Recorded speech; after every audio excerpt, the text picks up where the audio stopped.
नमस्कार मित्रांनो, मी प्रदीप तारमळे आपणा सर्वांच्या एका नवीन व्हिडिओमध्ये सहर्ष स्वागत करतोय। मित्रांनो, मुख्यमंत्री वयोश्री योजनेसाठी आपण कशाप्रकारे अर्ज कराल याबद्दलची सविस्तर प्रक्रिया इथे समजून घेणार आहोत। अर्ज प्रक्रिया आपल्याला या व्हिडिओमध्ये समजून येईल, त्यासाठी कोणते कागदपत्रे लागतात ते देखील आपल्याला इथे पाहायला मिळेल। खूप महत्त्वाची माहिती असणार आहे आणि असेच व्हिडिओ आपण घेऊन येत असतो। चॅनल सबस्क्राइब केलं नसेल तर लगेचच सबस्क्राइब करून नोटिफिकेशन बेल प्रेस करा।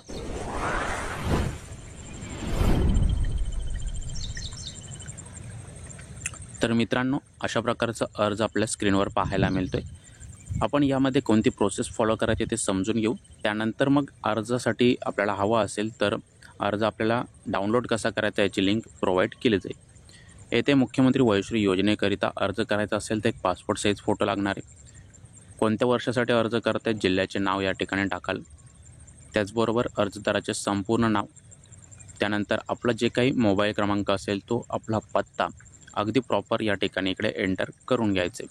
ठीक आहे, हे सर्व डिटेल्स एंटर केल्यानंतर पुढे काय करायचे ते इथे समजून घेतोय। पुढे आपल्याला आपलं आधार कार्ड वरती जे नंबर असेल आधार कार्ड नंबर ते टाकायचे, वोटिंग कार्ड नंबर टाकायचे, आपली जी काही जन्मतारीख असेल आपल्या कागदपत्रांवर ती टाकायची आहे, आपलं वय या ठिकाणी लिहायचं आहे, आपण कोणता नोकरी व्यवसाय करताय ते असेल, मग आपलं उत्पन्न, त्यानंतर आपला दिव्यांग असाल आपण तर दिव्यांगाचा पुरावा प्रकार हे या ठिकाणी आपल्याला द्यावं लागेल। आणि पुढे जाल तर मग आपण पेन्शन योजनेअंतर्गत वृद्धापकाळात निवृत्तीवेतन आपल्याला मिळत असेल तर मग त्या संबंधित पुरावे आपल्याला या ठिकाणी जोडावे लागतील, त्याची माहिती इथे लिहावी लागेल।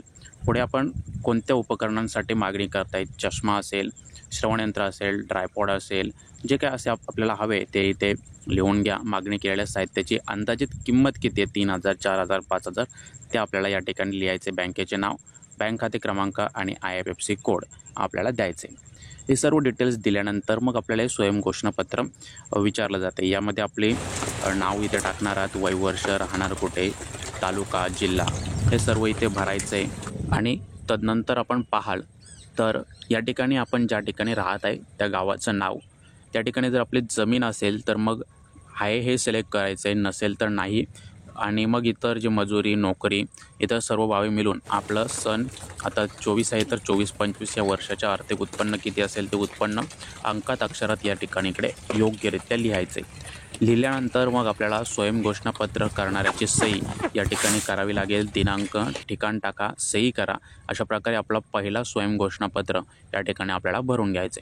त्यानंतर 2 नंबरचं स्वयंघोषणापत्र पाहायला मिळतं। इथे आपले नाव, वय, वर्ष, व्यवसाय, राहणार, तालुका, जिल्हा हे टाकायचं आहे। आणि त्यानंतर मुख्यमंत्री वयोश्री योजनेसाठी कोणते उपकरण घेत आहे ते उपकरण आपल्याला इथे टाकायचं आहे। आणि मागील 3 वर्षात कोणत्याही स्थानिक स्वराज्य संस्थाकडून आपण लाभ घेतला नाही आहे याच ठिकाणी अशा प्रकारचं घोषणापत्र इथे देणार आहात। ठीक आहे, हे झालं 2 घोषणापत्र। आता पुढे पाहणार आहोत आपण। तर आता पुढे आपल्याला पाहायला मिळते की वैद्यकीय प्रमाणपत्र आपल्याला यासाठी द्यावं लागेल। ठीक आहे, तर यामध्ये आपलं नाव, वय, वर्ष, व्यवसाय, जी डिटेल्स आपण भरता येते इथे डिटेल्स भरायचे आणि हे संपूर्ण मनपा अधिकारी असतील त्यांच्याकडून हा प्रमाणपत्र घ्यायचं आहे। आता हे फॉर्म तर भरलं, आता कोणते कागदपत्रे लागतात ते समजून घेऊ। कागदपत्रामध्ये आपल्याला मतदान कार्ड, आधार कार्ड, यामध्ये जन्मतारखेची पूर्ण नोंद असलेली पाहिजे, बँक पासबुक लागणार आहे, आधार लिंक आपलं लागणार आहे, बँकेसोबत आधार लिंक करणं आवश्यक आहे। मोबाईलवरून कशाप्रकारे कराल आणि केलं असेल तर स्टेटस कसे पाहाल यावर व्हिडिओ बनवलेत, या आधीचं डिस्क्रिप्शन बॉक्समध्ये व्हिडिओ आहेत, पाहून घ्या।